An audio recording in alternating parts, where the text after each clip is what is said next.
Hi. I'm Norm Brecke, and I'm telling here in Norway on a little visit.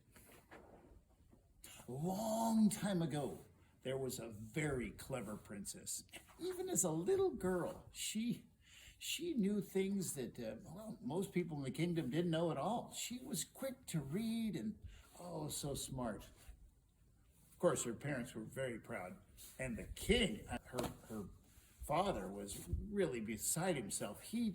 She is the cleverest person in the entire kingdom. She has a great intellect.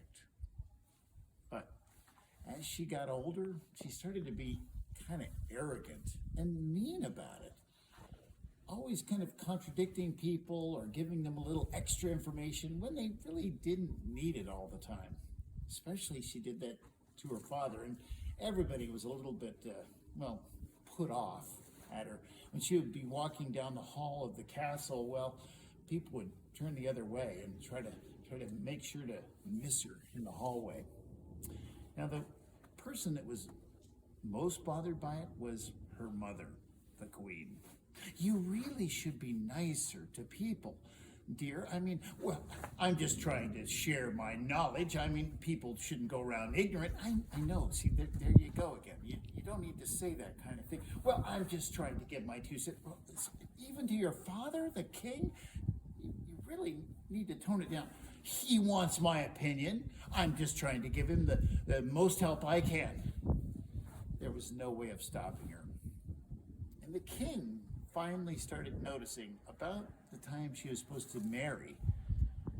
He noticed there were no suitors among the people that he knew, and there were very few friends that came to talk to her.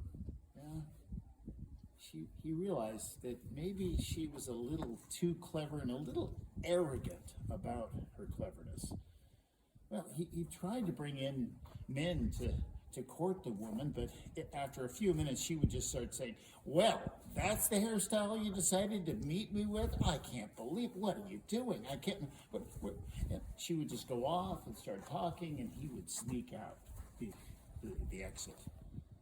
Well, after a while, the king thought, "I'm going to have to open this up. It's going to have to be one of those, put up a notice, and anybody that comes who can make her quiet and make her, how about leaves her speechless? That will be what we do."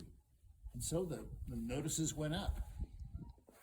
Many tried, all failed.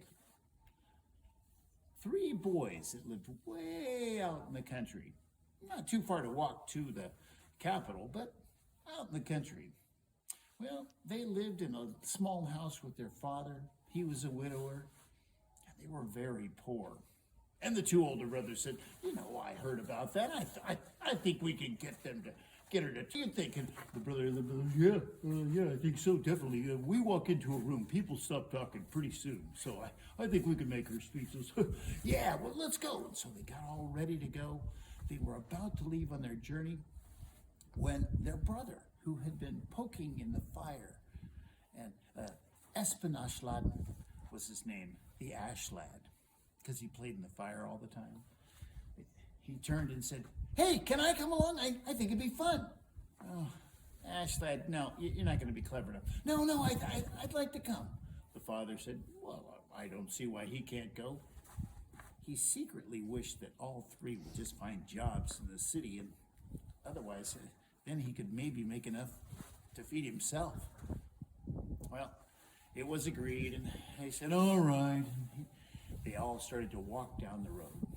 And they walked down the road a little ways when Ashlad, Espen, picked up a willow branch that had been tied around like a little loop. "Well, that is a clever thing, don't you think? Ashlad, if you go around picking up everything, we're never going to get to the castle." "I know, but I think this could come in handy." "Oh, what are you doing?" "I'm putting it in my bag." Put it in his bag. He walked down a little further. Walked along. Hey, look at this. "It's a broken plate, Ashlad." "Yeah, I know, but I think this will come in handy." All right, he put it in his bag.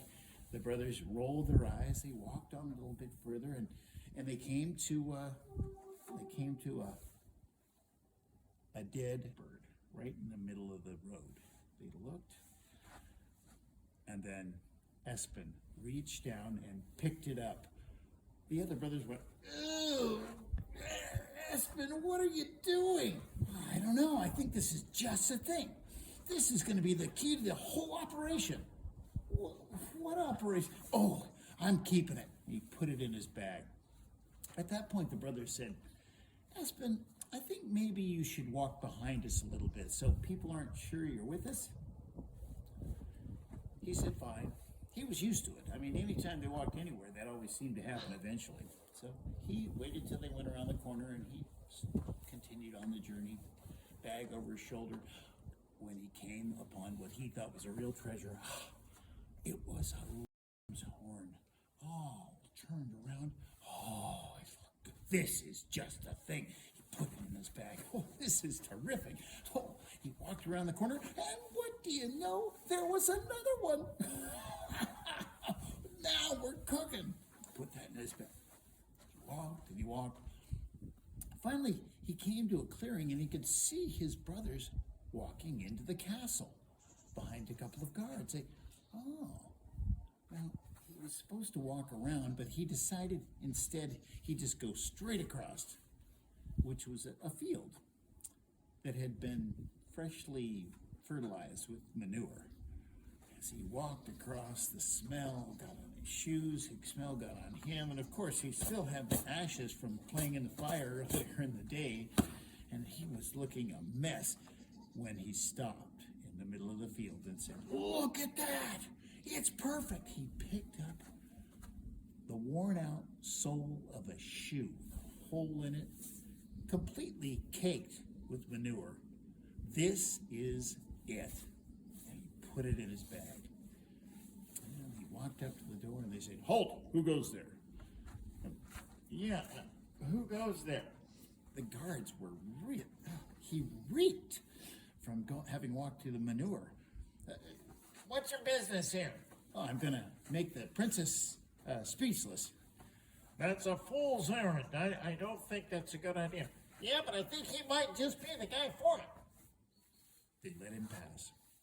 As he went past the corridor, he saw out a window and saw his brothers leaving. They looked pretty dejected, so I guess they weren't successful. He walked down and went into the princess's chamber, and he said, "Good day," and walked right up to the fireplace. A fireplace right in her room. She went, "Good day."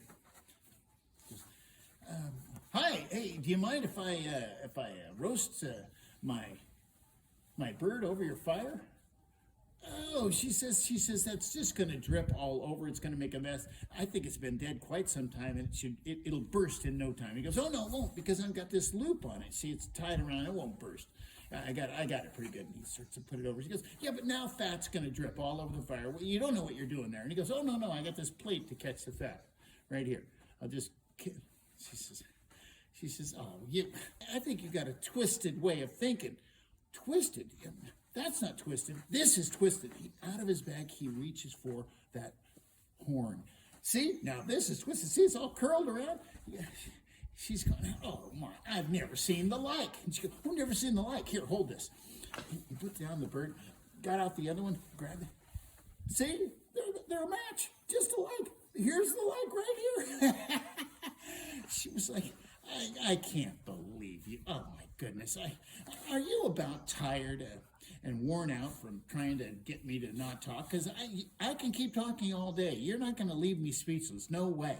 He says, he goes, no, I'm not worn out. But you know what is worn out? And he took out that old sole of the shoe with the manure all over it in the hole. He goes, "Now this is worn out." And he dangled it right in front of her. "Here, see this?" She said,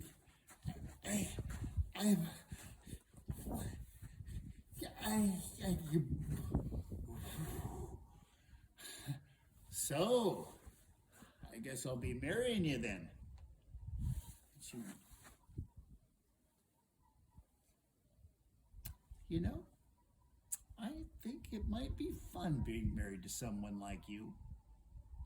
And that is how Espen the Ashled got to inherit half the kingdom and marry the princess.